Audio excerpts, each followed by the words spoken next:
Bebetan kau ngang apa?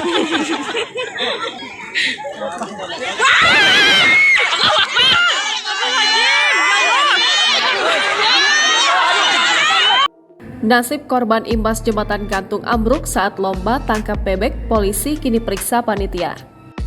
Buntut insiden ambruknya jembatan gantung di Kecamatan Nangataman, Kabupaten Sekadau, Kalimantan Barat pada Kamis 17 Agustus 2023 saat lomba tangkap bebek, pihak panitia kini diperiksa.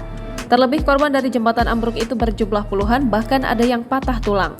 Kepala Satuan Reserse dan Kriminal Polres Sekadau, Ibtu Rahmat Kartono mengatakan, dugaan sementara jembatan gantung tersebut ambruk karena kelebihan beban. Lanjut Rahmat, sampai saat ini jumlah korban masih dalam pendataan. Pihak kepolisian juga telah memanggil dan memeriksa seorang pria yang diduga panitia perlombaan tersebut. Ibtu Rahmat Kartono menjelaskan, berdasarkan data sementara, 28 warga jadi korban. Mereka mengalami luka-luka hingga patah tulang. Rahmat saat dihubungi menuturkan jika korban patah tulang dilaporkan sebanyak 5 orang, para korban kini dirawat di RSUD Sekadau.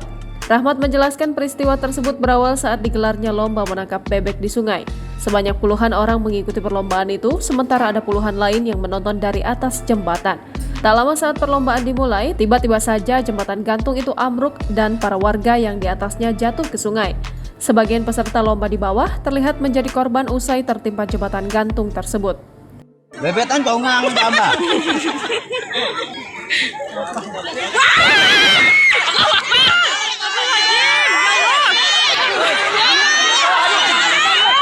Musibah putusnya jembatan gantung yang menghubungkan dusun ke area pemakaman dan ladang warga menjadi perbincangan hangat di Kabupaten Sekadau. Berdasarkan keterangan seorang saksi, Gusti, saat perlombaan berlangsung masyarakat ramai menyaksikan perlombaan dari atas jembatan. Melihat ramainya masyarakat yang menyaksikan perlombaan, panitia perlombaan mengimbau agar masyarakat tidak menyaksikan perlombaan dari atas jembatan gantung karena bisa berbahaya mengingat beban yang terlalu berat.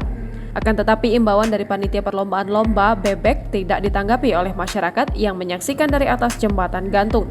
Nasib malang pun menimpa sejumlah warga di sana karena jembatan gantung tiba-tiba putus dan menimpa peserta yang sedang mengikuti lomba.